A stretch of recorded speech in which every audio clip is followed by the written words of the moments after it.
আসসালামু আলাইকুম, কেমন আছেন সবাই?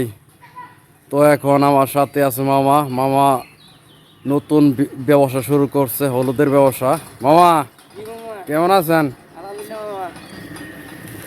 তো কি করছেন এখন আপনি? এখন এই যে মামা এই যে হলুদ শুকাচ্ছে, এই যে দেখাও, এই যে হলুদ এগুলো বড়ি হওয়ার কারণে এই বৃষ্টির কারণে শুকাতে পারছি না। হুম এই খোলায় অনেক হলুদ পড়ে রয়েছে।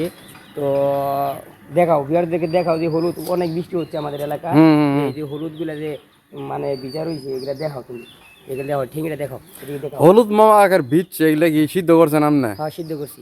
সিদ্ধ করছেন এগুলো জি জি এখনকার জি। বৃষ্টি বিচ্ছে, হ্যাঁ জি, এগুলো বৃষ্টি। এখন লাভ করতে পারবেন? না, অবশ্যই লাভ তো হবে, তবে পরিশ্রমটা বেশি হবে, বোঝেন নাই? হুম। এটা শুকাইতে আর দেরি হবে, যে তো এক সপ্তাহ আগে বিক্রি করতে পারতাম, এখন ধরেন যে এক সপ্তাহ পরে বিক্রি করার লাগবে আর কি। এগুলা শুকান কিসে মামা? রোদে? রোদ্রে। হুম। রোদ্রে। রোদে শুকান? জি মামা। রোদে এগুলো কতদিন সময় লাগে মামা হলুদ? 15 দিন 21 দিন লাগে, 3 সপ্তাহ প্রায়, বোঝেন নাই? মাসের কাছাকাছি নাকি? হ্যাঁ জি জি।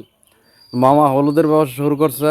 এগুলা সিদ্ধ করে কিনে আনে, কিনে আনার পরে এগুলা সিদ্ধ করে, সিদ্ধ করে এগুলা শুকিয়ে পর বিক্রি করে। একটু হলুদটা দেখাও, তো যদি না দেখে কাঁচা দেখো, হলুদের দেখো দাম হলো এই হলুদটা দেখাও। 1,000 টাকা, 700 টাকা। আর শুকনো হলুদের দাম হলো আপনার 4,500 5,000 টাকা মন। তো ধন্যবাদ সকলকে।